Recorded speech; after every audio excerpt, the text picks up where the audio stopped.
أعوذ بالله من الشيطان الرجيم بسم الله الرحمن الرحيم شكر رافع سكري لرب كريم كان شكارا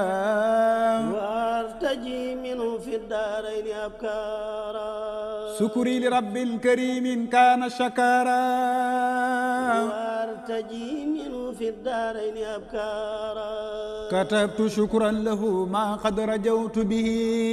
كوني سعيدا وشكارا وشكارا وجعت وجهي في صار النبي سندي للأكرم الرافع الوهاب شكارا وجعت وجهي في صار النبي سندي للأكرم الرافع الوهاب شكارا رجوت منه تعالى الشكر عملي ورفعه اليوم عني نعم غفارا رجوت عن يمو صلاة جملتها عني وتسخيره لدار كفارا إني أخاطبه في البحر مغتربا ولم يسر جل خهارا وجبارا إني أخاطبه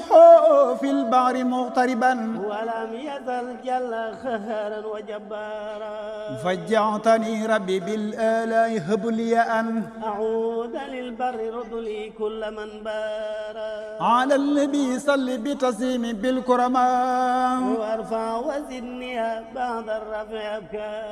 على النبي صل بتسليم بالكرماء وارفع وزلي بعد الرفيع بكارا nangu fan yow day sama mel jàmm ma koy nangu yow roy du nuroog pire man fi ne damaa ñëwoon fekk yi fi jàmm rek ma jël koy nam na fi borom a ngi nii tey feeñ Ibulaay yow mi jéem a plainte nag ñëwal plainte kii wala léegi yow ñëwal plainte ma ndax man maa fekk yi fi jàmm ma jël ko yaakaar ne mën na maa raw waaye borom ñëwaat ne da koy jël si